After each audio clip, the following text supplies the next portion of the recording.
bentuk sistem perkotaan. Kalau sekarang kan kita nggak bisa bicara Jakarta bisa hidup dengan dirinya sendiri. Jakarta bisa hidup karena ada Jabodetabek. Nah nanti juga IKN ini tidak akan sendirian. Dia akan hidup bersama-sama Balikpapan dan Samarinda. Membangun satu sistem perkotaan baru, metropolitan area yang baru di luar Jawa. Gitu.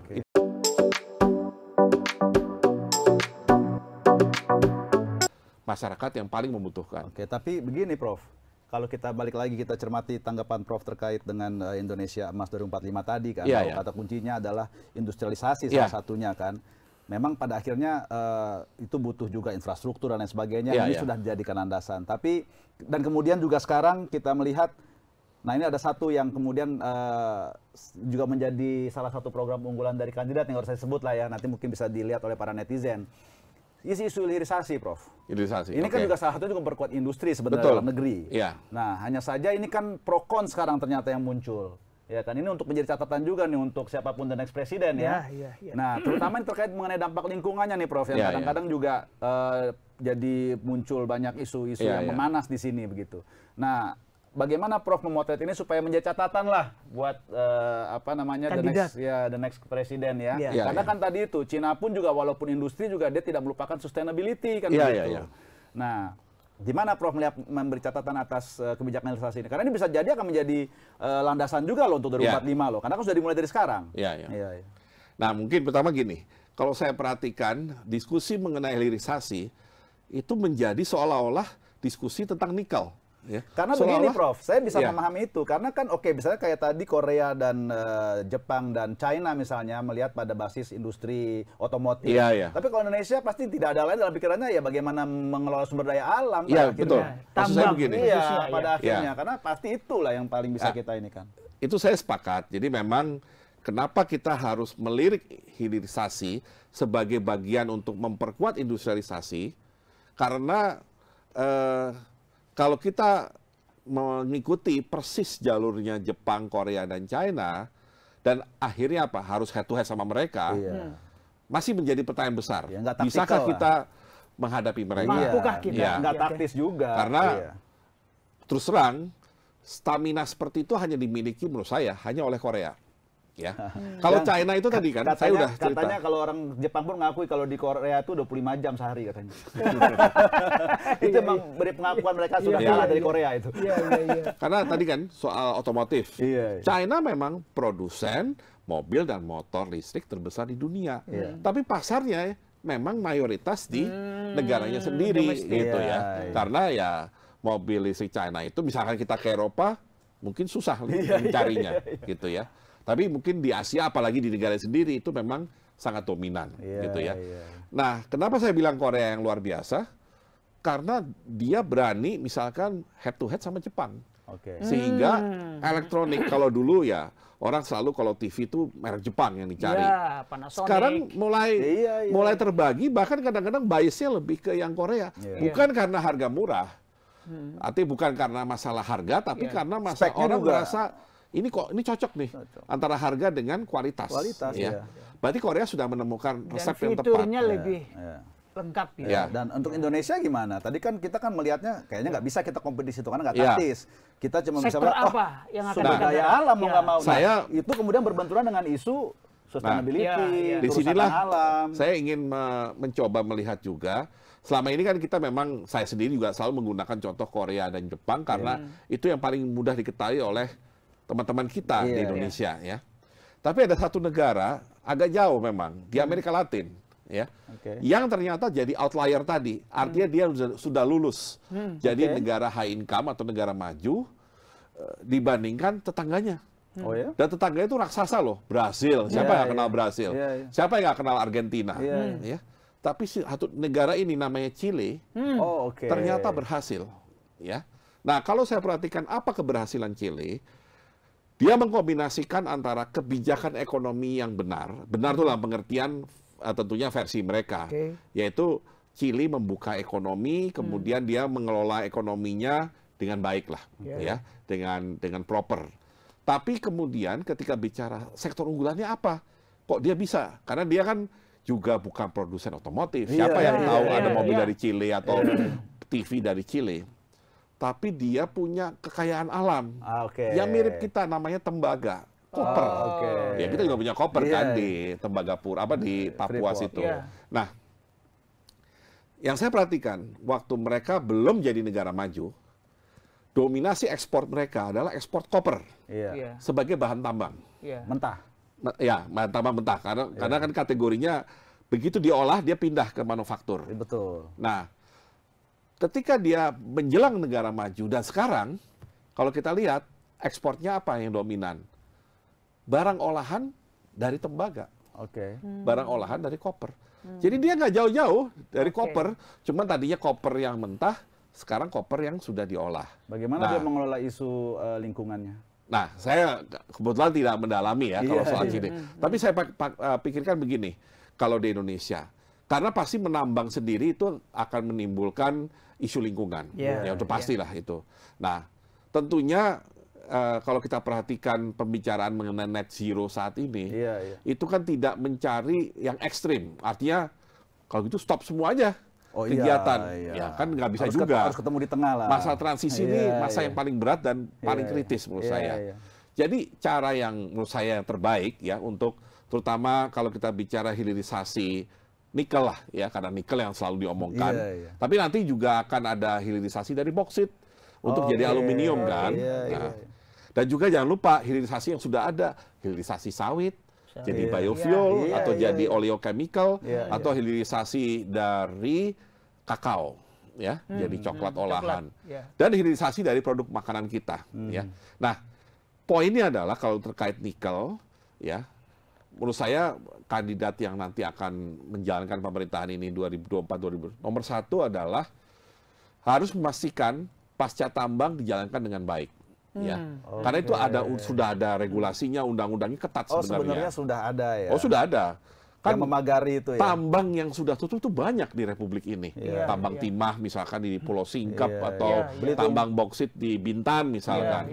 Itu kan sudah nggak ada dan itu harus dijalankan dengan baik. Jadi paling nggak kita mengurangi pasca tambang. Kalau di batubara reklamasi namanya. Ya, reklamasi. Atau kalau batubara menariknya ini karena batubara kan jadi kayak kolam gitu ya. Itu sebenarnya bisa dimanfaatkan untuk floating solar panel. Ya. Karena gini, isu mengenai PLTS, Pembangkit Tenaga Surya itu bukan hanya semata-mata bahwa dia intermittent, kalau di Indonesia mungkin efektifnya hanya 4 jam per hari, dia perlu baterai yang harganya masih mahal. Ada satu lagi yang agak membuat investasi di solar panel agak terhambat, tanah. Ketersediaan lahan. Ya. Satu alternatif kan orang pasang di rooftop. Ya. Nah, kedua, di tanah dong. Nah, di tanah ini kan tahu sendiri di Indonesia untuk dapat jalan atau aja susah gitu. Kebebasan. Apalagi ini nanti butuh lahan besar. Karena nggak salah menurut orang yang ahli untuk menghasilkan 1 gigawatt kan berarti 1000 megawatt. Itu dibutuhkan 1 hektar. 1 hektar dan itu kan besar sekali. Maka ada mulai buat solar panel di laut. Nah, solar panel di laut, tapi yang paling ideal adalah yang floating tadi. Yang kayak di yang Presiden itu baru resmikan di Waduk, PLTA Cirata. Ya. Nah, ini nanti harus dilakukan di mana? Di bekas-bekas tambang. Gitu. Jadi alternatifnya bisa tadi Anda bilang ditimbun kembali, atau ya udah dibiarkan seperti itu, tapi dia bisa memberikan listrik. Jadi kan yang dihasilkan renewable energy bersih gitu loh. Jadi menurut saya pasca tambang itu satu.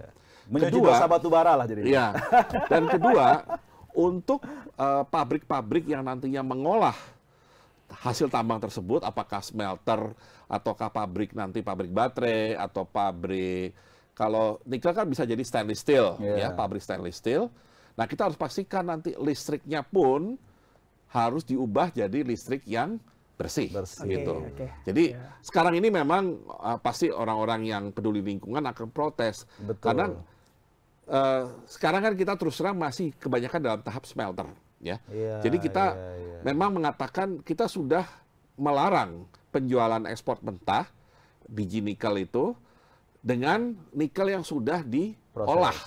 Tapi itu baru yang smelted. Ya, jadi baru cuma lewat smelter terus sudah qualified untuk diekspor. Nah, masalahnya adalah kalau kita lihat smelter itu apa sih? Smelter itu istilahnya pabrik yang butuh listrik sangat besar, yang haus konsumsi listrik. Sehingga akhirnya ada yang bilang, oh ini bukan pabrik, ini PLTU tapi hanya dipakai oleh smelter gitu. Jadi sebenarnya itu pembangkit listrik gitu loh.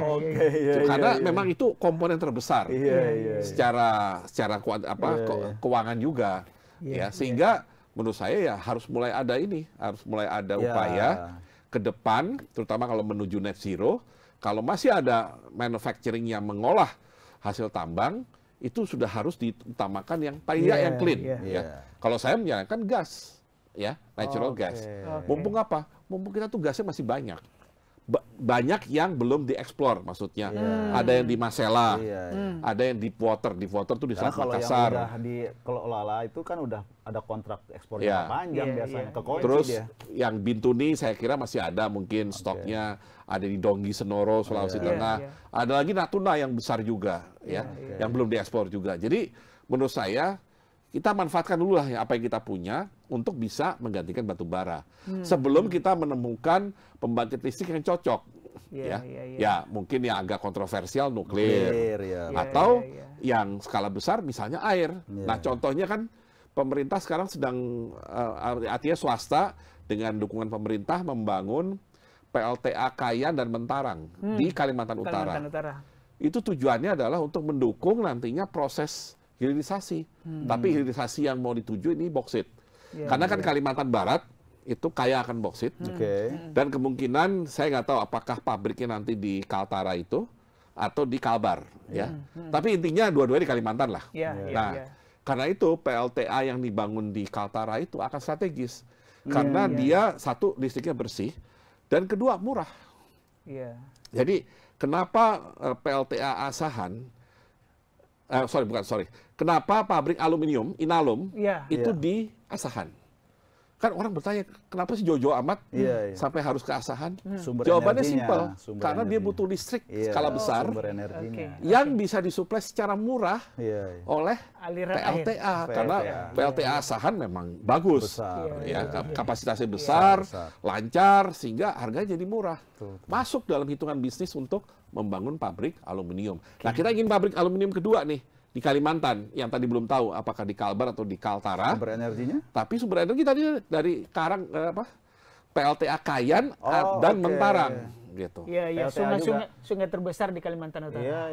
Terpanjang. Dan itu bukan hanya sungai terbesar, tapi memang arusnya tuh bagus untuk membuat PLTA skala besar. Ini gitu. Luar biasa nih. Calon presiden siapapun harus dengerin ini. Nah, jadi intinya kita bisa nomor 2 tadi bagaimana membuat energi bersih. Untuk yang ketiga, kalau ini lebih pada strategi, bagaimanapun hilirisasi kita ingin memanfaatkan manfaatnya sebesar mungkin. Kalau bisa value added-nya sebesar mungkin untuk Indonesia. Nah, itu bisa dengan 2 cara. Pertama, kita dorong lebih jauh investasi di hilirnya. Jadi hilirnya lebih ke hilir. Jadi tidak berhenti di smelter, betul. Tidak berhenti di value added yang paling awal. Kita ingin maju ke value added yang lebih dalam, lebih ujung dan lebih tinggi. Itu yang paling penting. Dan kedua, kita juga ingin agar kepemilikan Indonesia di dalam hilirisasi itu makin besar. Tidak hanya transfer teknologi, tapi juga kepemilikan perusahaannya. Karena saya memahami lah, banyak debat waktu itu pemerintah dikritik karena dianggap yang hilirisasi nikel itu seolah-olah hanya untuk satu negara tertentu gitu ya. Nah, itu semata karena kita belum siap gitu. Prof, ini menarik betul. Ini kan memang kalau berbicara dengan guru besar dan host juga dokter ekonomi kan menarik.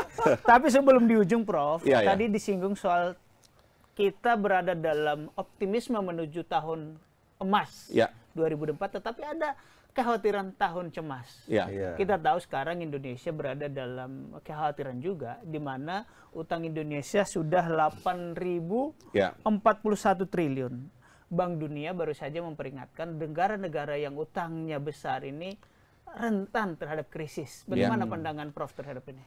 Mungkin saya dalam konteks laporan World Bank itu karena kebetulan saya baca, kemudian oleh satu media diangkat seolah-olah yang Bank Dunia memberi warning ke Indonesia gitu. Padahal ini ya dua berita yang sebenarnya terpisah. Karena Bank Dunia ini memberikan konsen kepada negara semua berkembang. Negara yang berutang besar. Ya, terutama negara berkembang. Negara berkembang karena ya mereka kenapa memberi itu? Karena tahu bahwa selama 2020-2021 selama COVID, negara-negara itu termasuk Indonesia terpaksa berutang dalam jumlah besar. Kenapa? Ada bawaan masa pandemi sangat. Karena bayangkan waktu COVID ya, kan kita tuh kalau punya APBN, kita punya penerimaan nih, utamanya dari pajak, terus kita punya pengeluaran untuk segala macam lah, termasuk kesehatan, pendidikan dan seterusnya. Nah, ketika kita punya penerimaan di bawah pengeluaran, maka kita berutang. Makanya kita tetap punya utang yang dalam undang-undang dibatasi 3% per tahun. 3% defisit terhadap PDB. Itu jumlah maksimum kita bisa mengutang. Nah, ketika COVID, Anda bisa bayangkan kan, nggak ada penerimaan. Lah perusahaannya pada berhenti semua, kan? Jadi penerimaannya pajak tidak ada gitu. Pajak sedikit sekali lah. Jadi pajaknya turun drastis, pengeluarannya nggak bisa turun, malah nambah. Karena paling tidak pertama harus ada bansos. Bagaimana orang-orang yang tahu-tahu PHK atau nggak dapat upah, nggak bisa jualan dan segala macam. Kedua, vaksin misalkan. Belum lagi penanganan kesehatan di rumah sakit segala macam, ada rumah sakit COVID. Jadi defisit yang tadinya biasa-biasa saja, kita tuh biasanya kan defisitnya tadi di bawah 3%. Rata-rata ya paling banyak antara 2 sampai 2,5 lah rata-ratanya. Mendadak jadi 6. Waktu itu benar. Jadi terpaksa ada klausul yang menyatakan pemerintah boleh meningkatkan defisit dalam rangka itu. Nah, poin saya adalah kegiatan berhutang selama COVID itu tidak terhindarkan karena setiap pemerintah bertanggung jawab untuk menjaga keselamatan rakyatnya kan. Nah, dalam konteks Indonesia, 8.000 triliun itu kalau menggunakan perkiraan PDB 2023, jadi akhir tahun, belum keluar kan datanya, tapi perkiraannya berapa persen? Itu 38%. 38%. Dianggap masih safe lah ya. Sangat safe. Ambang batas? Ambang batas di undang-undang kita 60. Masih ada 20-an sekian persen. Yang World Bank itu dia pakai angka 77. Ya bagi dia kalau 77, di bawah 77 tuh masih manageable. Masih manageable. Jadi kita tuh sangat jauh di bawah itu. Dan 8.000 triliun itu juga harus dilihat kan asal muasalnya 8.000 triliun. Artinya gini, kalau melihat hutang, pertama utang kita kan mungkin banyak juga yang dalam mata uang asing. Nah, dalam konteks sekarang tingkat bunga tinggi, dolarnya kan makin kuat. Jadi istilahnya kita nggak ngapa-ngapain, kita nggak nambah hutang. Utang secara rupiah nambah sendiri karena depresiasi dari rupiah yang terjadi karena tingkat bunga tinggi tadi sehingga outflow memang tidak terhindarkan. Masih manageable tuh, Prof? Masih manageable nggak itu? 38% sangat manageable. Karena begini. Bukan dengan komposisi yang asing tadi yang terpengaruh oleh kurs? Sangat manageable karena tetap mayoritasnya kan di rupiah. Jadi kalau kita lihat utang tadi yang 8.000 triliun. Berarti perlu dikhawatirkan hanya yang tadi itu ya, yang kurs, yang terpengaruh kurs tadi. Bukan. Jadi dia gini, Mas. Ceritanya adalah kita nggak nambah, utangnya nambah, tapi secara rupiah gitu loh. Jadi artinya kita tidak melakukan kebijakan berhutang yang jor-joran. Gitu. Kita benar-benar sangat hati-hati. Bukan nambah karena nambah. Bukan karena kita panik terus nambah-nambah. Gitu. Prof, berarti masih aman kalau sejauh faktor-faktor lain ceteris paribus. Pertama gini. Dan ada argumen lain, Prof ya, kalau dari teman-teman di pengelola utang di Departemen Keuangan kan dia bilang kelihatan komposisinya dong, dari 8.000-an itu 7.000-nya SBN. Dan dari SBN itu hampir sebagian besar untuk pasar domestik, pendalaman pasar keuangan internal kan, dan itu yang menurut mereka argumennya masih manajemennya juga seharusnya kan di situ ya kan, Prof ya. Memang mayoritas dari utang kita. Kalau zaman Pak Harto dulu, yang namanya utang ya benar-benar loan. Misalnya dari World Bank, dari Jepang gitu ya. Ada yang bilateral, ada multilateral. Nah, ketika setelah krisis 98, ada instrumen obligasi itu. Akhirnya ya mungkin part of dari IMF package itu, akhirnya Indonesia dan tanda petik dipaksa belajar cari utang dari market. Cari utang dari market dan kemudian kita pengeluarkan bond yang pertama dan segala macam tingkat bunga yang masih tinggi, namanya juga proses belajar. Tapi ya akhirnya hari ini kita mengandalkan kepada surat utang. Nah kalau ditanya kenapa nggak kita loan-nya aja yang ditambah? Masalahnya yang ngasih loan yang membatasi. Karena dia nganggap, loh Anda kan sudah bukan low income country. Anda bukan negara miskin. Saya uangnya saya sekarang buat negara-negara yang lain. Kalau dulu boleh disebut belas kasih, karena dulu kita, sekarang udah enggak ya. Jadi Indonesia itu sampai 80-an tengah, itu masih low income country. Jadi dia pasti masuk eligibility untuk mendapatkan utang dari loan atau namanya ODA, Official Development Assistance, yang memang tingkat bunganya mendekati 0. Yang tanda kutip utang yang disubsidi lah gitu ya. Sekarang udah enggak ya. Artinya di utang karena kasihan. Karena status sebenarnya. Nah, begitu kita naik ke lower middle tahun 80-an tengah itu, meskipun turun lagi sempat waktu krisis, sumbernya terbatas. Orang udah tahu bahwa Indonesia ini udah bisa naik. Nah, jadi Indonesia sudah saatnya belajar cari utang kalau masih butuh utang dari market.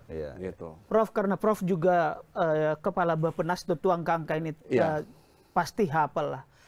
Apakah angka 8.000 triliun ini merupakan utang tertinggi kita sepanjang sejarah? Secara apa namanya? Angka. Secara absolut. Bukan, secara nominal. Pasti tertinggi. Karena kan akumulasi, nambah terus. Jadi begini, kenapa utang nambah terus? Kenapa setiap presiden akhirnya tidak bisa mengelak dari berhutang? Karena asal muasalnya penerimaan kita selalu di bawah pengeluaran. Rencana pengeluaran. Hutang hanya bisa turun kalau penerimaan kita surplus lebih besar dari pengeluaran. Sampai saat ini pun masih di bawah ya? Kita selalu defisit. Defisit budget. Nah, mungkin Anda tanya, kenapa kalau defisit kenapa nggak dibikin surplus? Nah, masalahnya kita tuh adalah negara tadi yang masih di awal upper middle yang masih perlu tumbuh. Nah, bagian dari pertumbuhan boosting tadi kan adalah investment. Investment bisa datang dari private sector, dalam luar negeri, dan dari pemerintah. Nah, investasi pemerintah inilah, karena pemerintah kan juga udah punya kewajiban selain membayar gaji pegawai, memberikan tadi untuk pendidikan, kesehatan, ya. Banyak fungsi-fungsi dasar yang harus disediakan oleh pemerintah. Infrastruktur itu salah satu. Sehingga untuk investasi, memang mau nggak mau harus ada pinjaman. Nah, tapi satu hal yang mungkin masyarakat perlu tahu, tadi sudah disampaikan oleh Pak Rama, mayoritas sekarang dari surat utang. Dan di dalam surat utang sendiri, yang makin membuat kita dalam kondisi yang makin baik adalah komposisi pemegang surat utang domestik terhadap asing itu makin besar. Artinya utang dalam negeri, bukan orang lain yang bisa capital flight.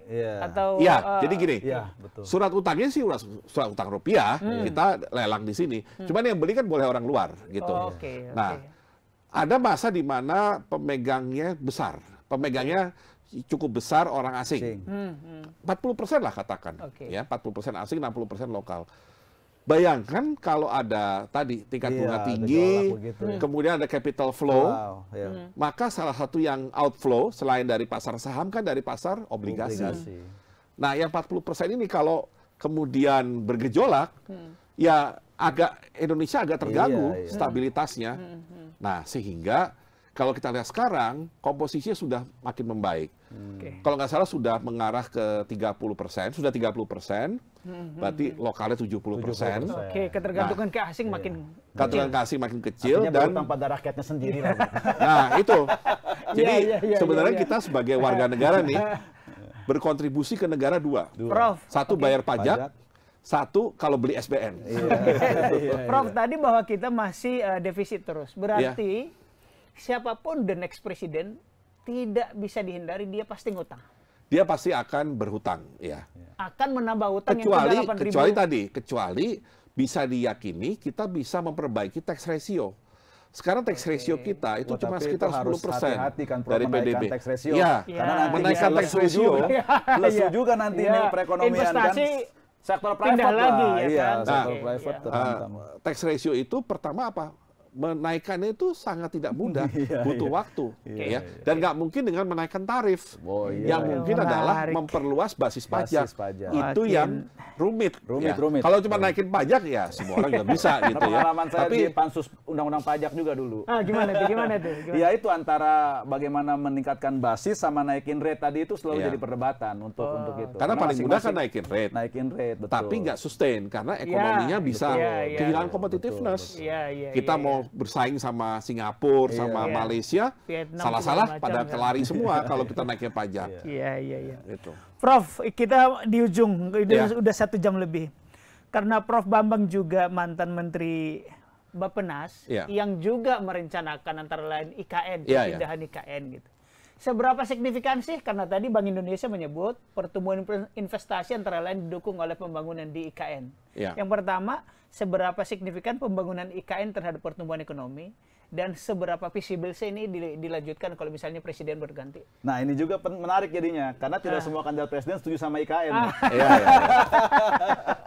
Iya. So saya dengar gini, Prof. Ini kan katanya mungkin nanti akan menjadi penghuni IKN pertama adalah ASN muda. Ini ASN muda ini udah pada mulai cenderung memilih salah satu kandidat yang menolak IKN supaya nggak pindah gitu kan. Nah, bagaimana Prof nih menanggapi isu IKN ini nih, Prof? Ya, pertama kalau kita lihat isu IKN ini jangan hanya dibatasi dengan hanya sebatas pindah ibu kota atau pindah kantor. Karena isunya lebih dari itu. Isunya ini kita sedang mencari cara dan sebenarnya sudah lama. Pertama, sudah ada beberapa presiden yang pernah berpikir ibu kota pindah, itu satu. Tapi yang lebih penting, Soekarno pun, Pak Harto juga berpikir. Dan kedua, setiap presiden di Indonesia itu pasti concern dengan ketimpangan antar daerah, sehingga akan selalu mencari cara untuk mengurangi ketimpangan antar daerah.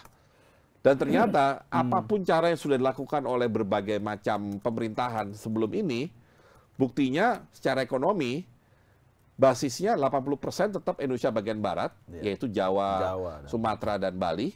20% Kalimantan, Sulawesi, Nusa Tenggara, Maluku, Papua. Timpang sekali gitu kan. 80 versus 20%. Kalau Jawa luar Jawa, Jawa sendiri 58%. 57% ekonomi. Dengan penduduknya juga sekitar itu.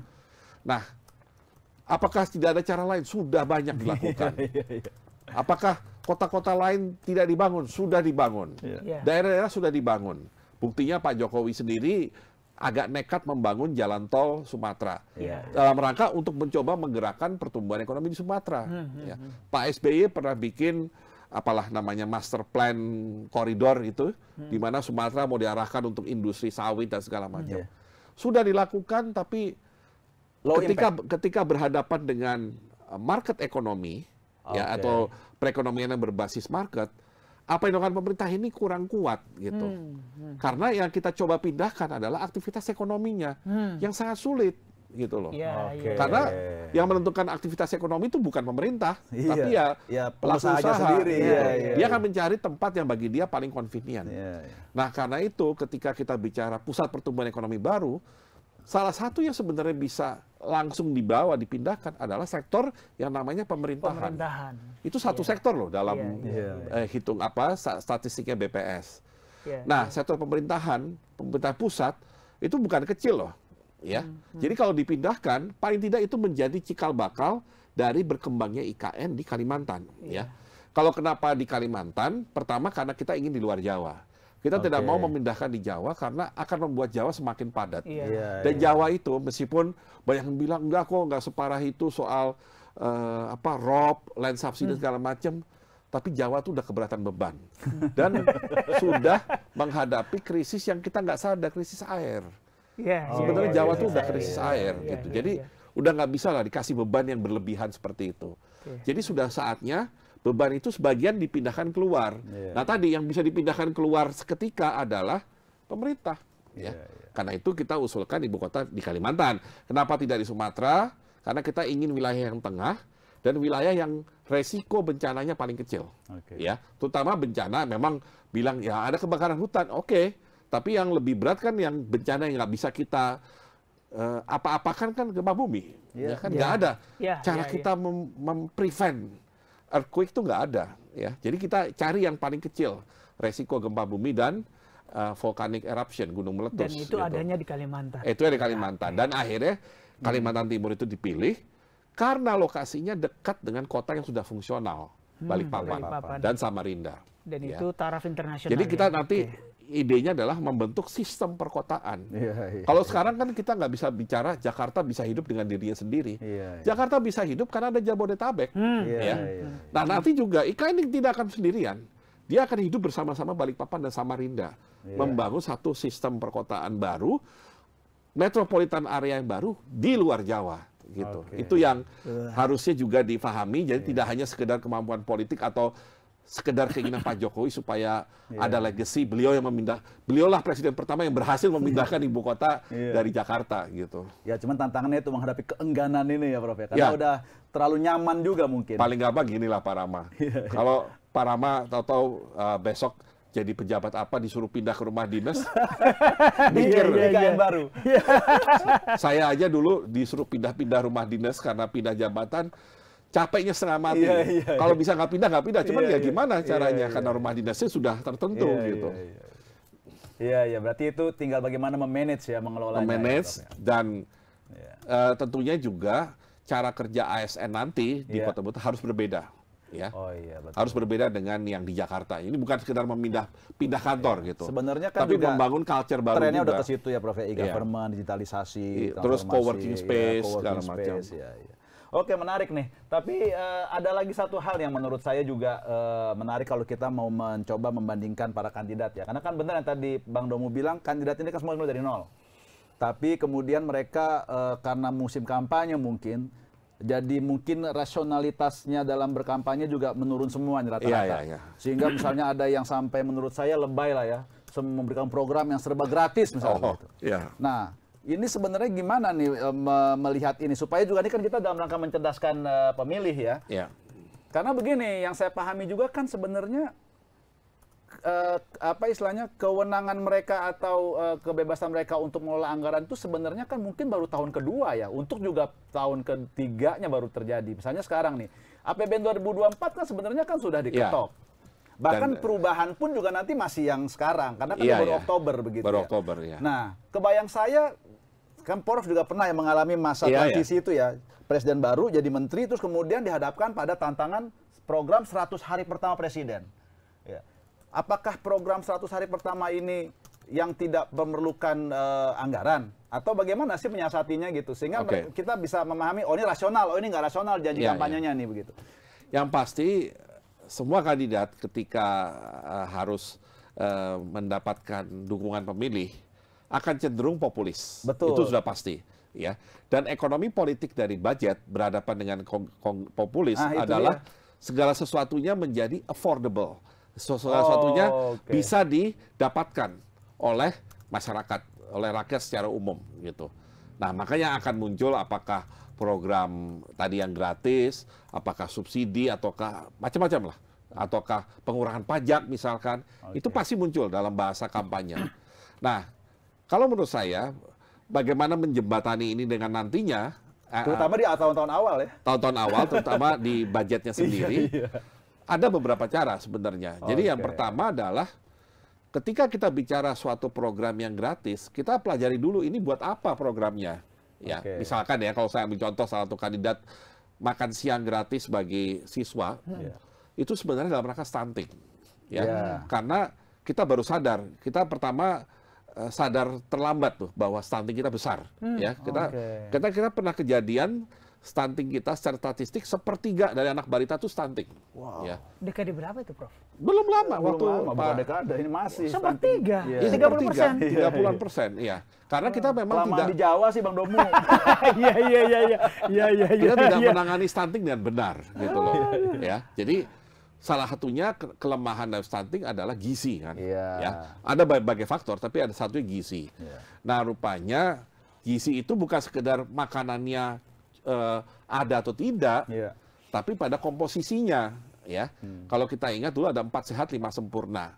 Nah sebenarnya itu yang ingin dihidupkan kembali, karena 4 sehat 5 sempurna itu dulu diberikan di sekolah, ya. waktu SD itu. Jadi ada yang bilang, waktu dulu SD perasaan kita dapat bubur kacang hijau misalkan. Nah itu sebenarnya, jadi semangatnya ke sana. Bahwa apakah nanti semua orang gratis? Sepertinya pasti enggak. Ya, itu pasti diarahkan hanya untuk menjaga agar daerah-daerah yang stuntingnya masih tinggi itu bisa dikurangi gitu. Atau daerah yang berpotensi akan banyak anak stunting itu yang ditutupi dulu ya. Kita cegah dulu dengan pemberian gizi yang tepat. Jadi bukan makanannya sekedar ada piring, ada isinya, bukan. Isinya juga penting. Harus pas sehat lima sempurna tadi, gitu kira-kira. Ya artinya sebenarnya program ini pun sebenarnya juga kalau mau pemilih cerdas itu juga harus disandingkan dengan kemampuan budgetnya ya, atau kemampuan budget dan kewenangan budgetnya juga. Sama tujuannya apa? Gitu. Karena jadi kalaupun budgetnya ada, tapi kalau memberikannya sesuatu yang gratis tapi salah, maksudnya manfaatnya tidak ada, ya percuma juga gitu. Tapi artinya dimungkinkan ya program 100 hari itu kemudian menabrak budget yang sudah disahkan ya? Atau apa istilahnya? Jadi begini, pengalaman saya, kalau pemerintah baru masuk, kan itu sekitar bulan APBN-nya masih dikunci yang disahkan oleh pemerintah sebelumnya dong. Kita tuh waktu itu jadi tahun 2014, jadi Menteri Keuangan itu November, basically. Jadi tinggal 2 bulan ya. 2 bulan itu, saya masih ingat kok, waktu itu salah satu pertanyaan Pak Jokowi ke saya waktu masih wawancara mau jadi calon menteri adalah, karena kebetulan saya kan wakil menteri, jadi tahulah kondisi APBN. Pertanyaannya simpel, kira-kira APBN kita aman nggak sampai akhir tahun? Itu aja kok. Terus saya jelaskan aman kok Pak kalau sampai akhir tahun gitu. Saya jelaskan semuanya gitu. Terus bisa nggak mendukung program 100 hari saya? Sampai nggak mendukung? 100 hari itu sebenarnya ketika kita di Januari itu, Januari itu kita mencoba membuat program yang memang sesuai dengan apa yang kita inginkan. Nanti akan dilaporkan di APBNP begitu kali ya kalau ada perubahan ya? Nah, pasti ada APBNP. Karena kan APBN misalnya nanti APBN 2025 itu sudah dibikin 2024. Iya, betul. Nah, berarti pasti ada APBNP. Nah, sehingga yang 2 bulan itu intinya kita memaksimalkan pemakaian budget, terutama untuk mendukung yang 100 hari itu. Nah, soal tadi tindakan populis, sebenarnya ruangnya ada, tapi tidak harus dengan menambah hutang atau memaksakan penerimaan yang di luar kemampuan, yaitu apa? Realokasi belanja. Contohnya subsidi. Kalau kita punya subsidi BBM yang cukup besar, kita kan subsidi itu kalau BBM itu ada kombinasi subsidi dan kompensasi. Kompensasi itu diberikan langsung ke Pertamina atau PLN. Kalau subsidi yang sudah dianggarkan di awal, gitu kan, berdasarkan selisih biaya produksi harga. Nah itu yang harus mulai dialihkan. Menurut saya harapannya adalah siapapun kandidat yang terpilih nanti langsung bisa memecah nih kalau saya fokus subsidi BBM, karena tahun 2022 subsidi BBM 500T loh, gede itu. Nah bagaimana caranya supaya dibagi 3? Itu apa? Ada yang satu jadi subsidi, bukan subsidi, jadi bantuan langsung tepat sasaran. Jadi bansos tapi yang tepat sasaran langsung diberikan kepada keluarga yang memang menurut pendataan dia termasuk yang income-nya rendah, atau yang kategorinya di bawah garis kemiskinan misalkan. Itu satu. Yang kedua, pecahannya adalah untuk apa? Subsidi yang lebih masif public transportation. Jadi daripada mensubsidi bensinnya, lebih baik disubsidi public transportation-nya. Jadi orang tidak harus naik mobil atau motor, tapi silahkan naik public transportation. Tapi public transportation-nya harus dibuat yang benar dan dengan harga atau biaya yang affordable, yang terjangkau gitu kan. Nah, yang ketiga, energi terbarukan. Jadi kita mulai arahkan nih, subsidi kita nggak ngomong fosil lagi loh. Kita ngomong subsidi yang sudah melihat masa depan tadi. Nah, sebenarnya 500 triliun dibagi 3 rata kan 500 bagi 3, 170-an lah kira-kira ya. Berarti konsekuensinya harga BBM naik dong ya Prof ya? Dikit lah. Ya, artinya kadang-kadang ini tidak bisa di-manage oleh yang kemudian menjadi ragu itu karena tidak bisa di-manage secara politik oleh para presiden. Menurut saya udah harus ada keberanian gitu. Karena tidak populer. Nah, sebenarnya tadi populisnya bisa kita ganti dengan yang lain tadi. Public transportation gitu. Nah, memang sayangnya kebanyakan kota di Indonesia ini belum punya public transportation yang cocok, yang benar buat masyarakatnya. Kita Jakarta loh Bang Beni. Kita ngomong Pontianak, kita ngomong. Prof luar biasa ini udah 1 jam 20 menit kita. Iya. Kalau udah kayak begini, kita doakan semoga Prof bisa menjadi bagian dari tim ekonomi yang solid. Siapapun presidennya nanti yang menang ya. Supaya menjadi rekor juga pada 3 presiden. Oh iya, rekor itu ya. Rekor. Buat Prof rekor ya. Sudah 4 menteri, ya kan nanti menjadi 5 menteri. Prof Bambang, kami mengucapkan sekali lagi terima kasih yang luar biasa.